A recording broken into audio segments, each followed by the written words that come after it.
जोङो दायो कनफारेन्सआव थांनो ओंखारबाय आरोना सार्च गेटजों ओमफ्राय अलसि मोजां मोजां फानफैदों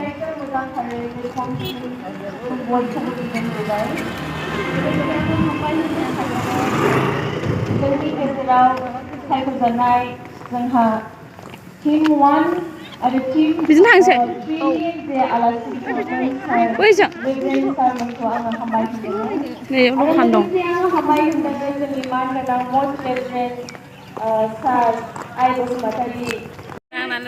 एनुवेल कनफारेन्स BDYC नि कनफारेन्सआव सफैनो हानाय प्रग्रामा जागुलायबाय रायलायगासिनो दङ ओमफ्राय प्रग्रामा स्टार्ट जाबायमोन नालाय जों जि हाखु दाखु जाबाय आरो प्रग्रामाव थांनो जेसेबांखि बिब' बिनानाव बिदा फंबाय साफ्रोमखौबो आङो हामबायहोदों आरो प्रभु जिसु ख्रिस्टनि मुङाव आंनि गोसो गोरबोनिफ्राय जोंनि बिसेस मथामि सार्कोल आं मैया नोंसिनो मोनायावसो दिन्थिदोंमोन ना दिनै सानाव नायदो आरोना फुल भिडिअखौ नखरनिफ्राय आरो आंनि व्यक्तिगत जिबननिफ्राय आङो साफ्रोमखौबो प्रभु जिसु ख्रिस्टनि मुङाव आंनि अननाय सिबिनायखौ जासिनानै बयजोंबो गोजोननो हाला साथ में हम धन्यवाद देना चाहते हैं जो हमारे साथ ओमफ्राय लोगोफोर आङो भिडिअखौहाय साननै जादोंमोन नालाय जोंना प्रग्रामा ओमफ्राय साननैनिजों ज' एड खालामनानै होनोसै आरो माने सानसेनिबाबो एसेल'द्राय जायो नालाय आं बारा भिडिअ लायाखै ओमफ्राय आङो मोनानि प्रग्रामफोरनि माबा भिडिअफोरखौ उनावहाय नेक्स्ट भिडिअआव होगोन आरो बेयावहाय साननि प्रग्रामफोरखौ आङो होगोन आरो ओमफ्राय नोंथांमोनाबो भिडिअखौ मोजाङै नायलांबानो जाबाय जों गामिनि आदामोना गैला आयौ नै मानसिया बुंजोब्बाय बाहेरावसो थानांसिगोन जोङो जायगा गैलानो लेट फैबायना शेयार लानानै जि मानसि जादोंना ओमफ्राय जायगायानो गैला ओमफ्राय जोङोबो उनावसो जिरायनांबाय नै ओमफ्राय आङो माने उनाव जिरायनायखायनो भिडिअआवबो मोजां नुवाना खाथियाव जिरायनाय बायदि बिथांनि आंगो बिफा गौरां गिर्जानि मानगोनां आफादगिरि बे बाइबेल फटखौ जोंनि चिफ गेस्ट फार्स्ट टिमनि आलासिया होदों फ्यूचर जेनेरेशन तो आमी बनाबो लागे इतुफ्रा जिमान जे बेया हेबिट खालामनासै इतु सारिकिना कत लागिबो लागे बाहाल खामत लागिबो लागे आरो ভাল কাম কি মোৰ লগত নিজৰ লগত বি ভাল কাম আৰু মানুহ বি চাইকিনা ভাল কাম দে one of the best way to get rid of all those habits is education right सोलोंथाइखौ होज्रियोब्ला बे गासै गुबुन गुबुन हेबिटफ्रा सप्रेस खालामो बेनिखायनो आं बुंनो हास्थायदों आं मैया ब्रादार रजितजों आरोबाव बुंबावदों नोंसिनाथ' गोबां IPS IAS मा हायेस्ट टप अफिसियेल्सफोर दं जेरावनो सिटियाव बाबो माननानै मोनगोन कम्पिटिशन नैबेनिफ्राय नेक्स्ट भिडिअ जाहैबाय लोगोफोर 15 जानुवारिनि ओमफ्राय आङो नागिरदोंमोन आरो फटक लानो नागिरदोंमोन ओमफ्राय नैबेयावनो बै सासे आब' सिनायनाय लोगो मोननानै रायलायदोंमोन आरो नैबेयावहाय क्रुज बानायदों आरोना जि मोजां नुखादों क्रुज बानायनायाबो ओमफ्राय जों नै थांगासिनो बेवहाय बिफाङावहाय बिदिनो साजायदों आरो ओमफ्राय जोंना BDYC कनफारेन्स खालामनाया नैबे 2024 जों 39 थि जाबाय आरो ओमफ्राय नैबावहाय बर'नि ट्रेडिसनेल न' बानायदों आरो गोदो बर'फ्रा माबायदि थानानै रायजो जायोमोन न'फोरखौ माबायदि लुयोमोन ओमफ्राय एम्फौ फिसिनाय बिदिनो बेयावहाय बै मोनसेयाव माइ बाख्रि ओमफ्राय बिदिनो बायदिसिना नांगाल बायदिसिना दं आरो साइडआव बे खाबुखौ होनायनि थाखाय आं सामलायगिरि बिथांखौ हामबायहोदों आरो आफा जिसुखौ आंनि गोरबो इसिंनिफ्राय खुलुमनायखौ हरदों आं जास्ट मोननैल' फर द इनकारेजमेन्ट अफ द इयुथ बेखौ लानानै बुंनो नागिरदों आरो मोनसेया जादों जोंनि गभर्नमेन्टआ मोनसे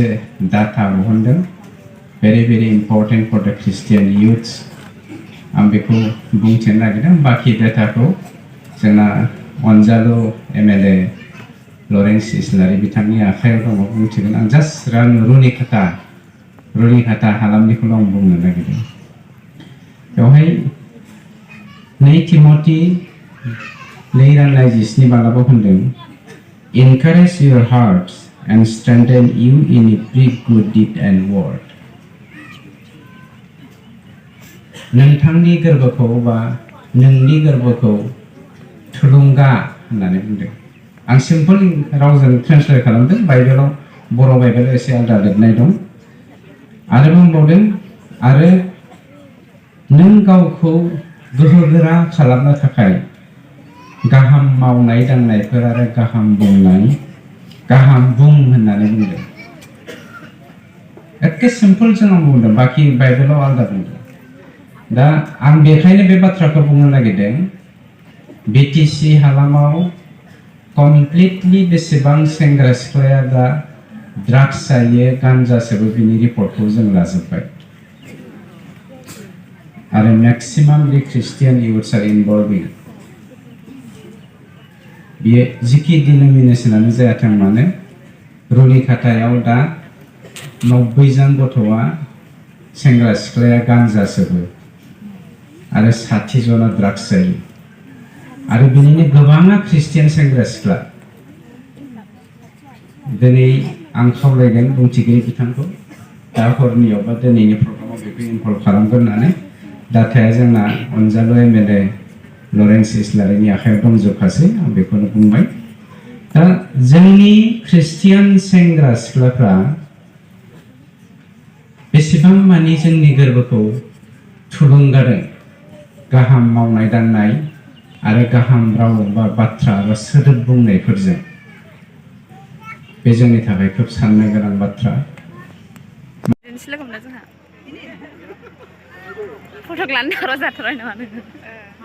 दिनैसो लोगो मोननायखाय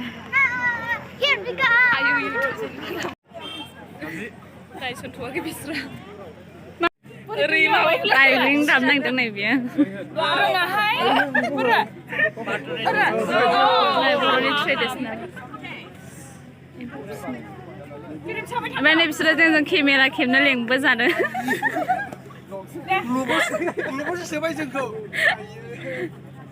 नै नङा बाख्रि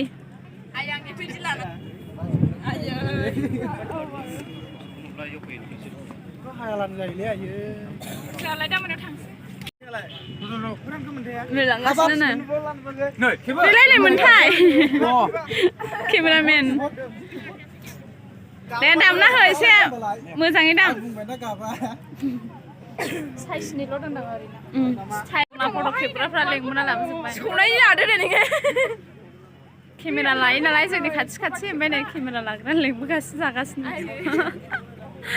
जोंनि स्टाइल लाग्राया बैयावसोमोन आब' ओइयावहाय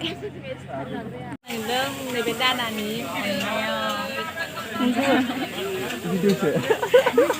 माथो सानदों ब्लगार ना ब्लगार सारकिजुलिनि बे दादाया सारकिजुलि सारकेलनि सारकिजुलिखाना बे रोङाखै बे रोङाखै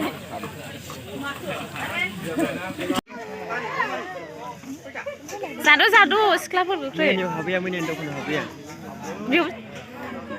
जानायनि सिगां फटक लाग्रायो बिसोरो ओमफ्राय लोगोफोर आङो माखासे फटकफोरखौबो बेयावहाय हगारनानै होबाय आरो जेन' आंनि मबाइलावहाय थाबाय थायोबाथ' डिलिट खालामफ्लांनाय जायो नालाय ओंखायनो